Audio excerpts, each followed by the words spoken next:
Speaking about what goals NATO and the West are pursuing in the current situation, I think that in relation to the Russian Federation, these are the precepts of Zbigniew Brzezinski.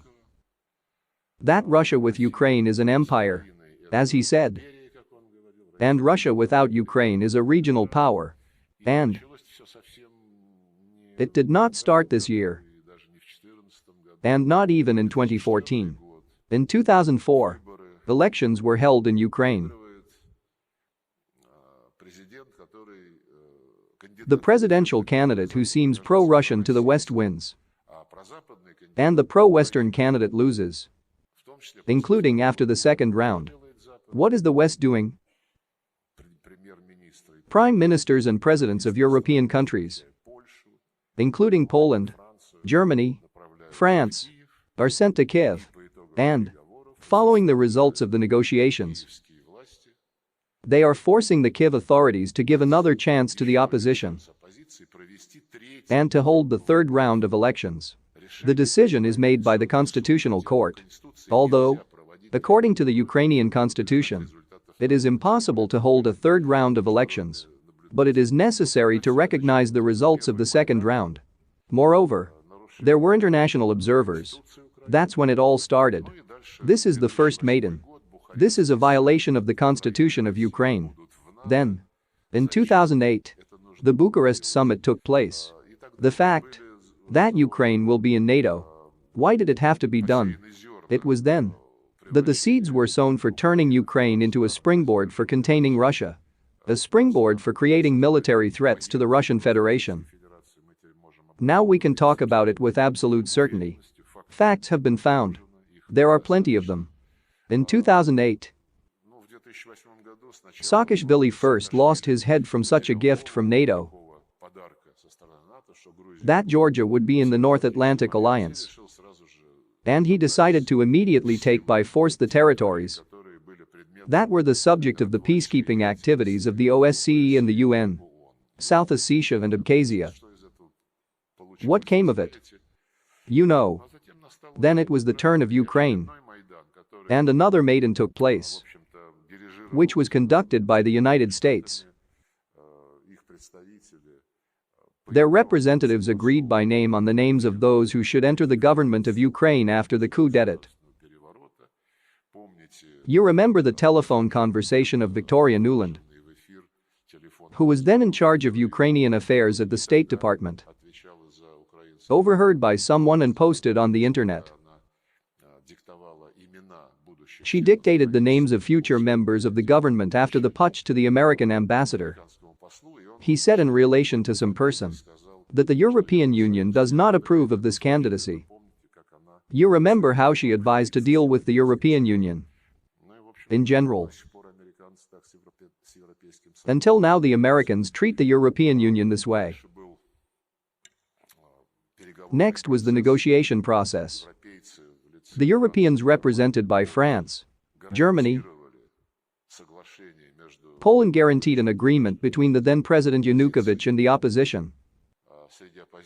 Among the opposition were bright personalities, including the head of the Svoboda party, Mr. Tyagnybok, who by that time was already known for publicly calling for the killing of Muscovites, Jews and Poles at rallies. But, nevertheless, he was recognized as a suitable negotiator. The agreement was approved, guaranteed by the European countries. In the morning they tore it apart.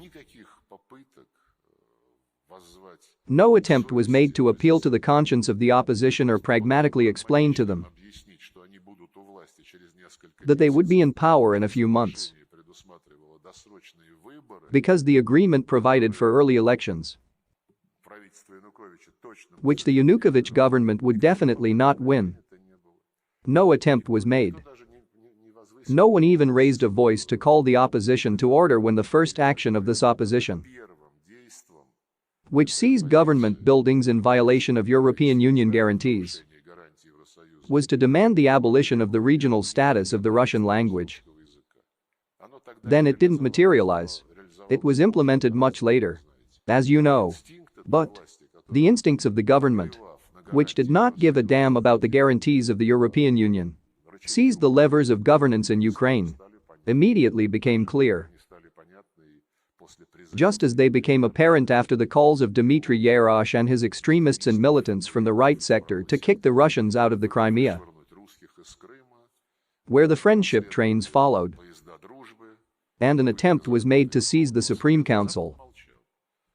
The West was silent, just as it was silent when they burned almost 50 people alive in the House of Trade Unions in Odessa on May 2, 2014, when on June 2, 2014, the military aviation of the Ukrainian regime, under the already elected President Poroshenko, bombed the center of the city of Lugansk. All this was on screen. There was no reaction from the West. From this we began to draw conclusions, then not yet final, that the West needs all this, and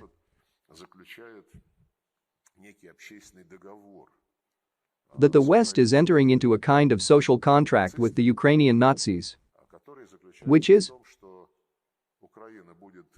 that Ukraine will ruin everything Russian, from language, culture, education, media, history, relations with Russia, and with other parts of the Russian world.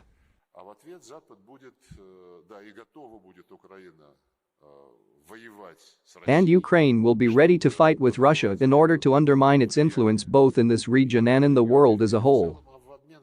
And in response, the West will turn a blind eye to corruption, to theft, for which these people have long been known, and it will pump money,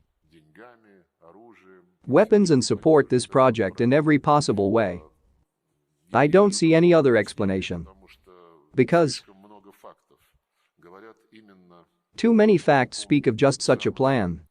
And then, as you remember, there were the Minsk agreements.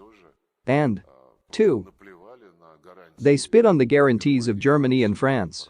And Poroshenko has now admitted that he was not going to fulfill them when he signed them. He needed to buy time to get more weapons to attack Russia and take Crimea. And Zelensky was not going to fulfill them. He also verbally confirmed his commitment to the Minsk agreements.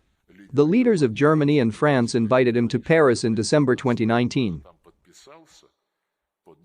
He signed there about the need for a direct dialogue with Donetsk and Luhansk, about the need for a special status fixed on a permanent basis in the legislation of Ukraine.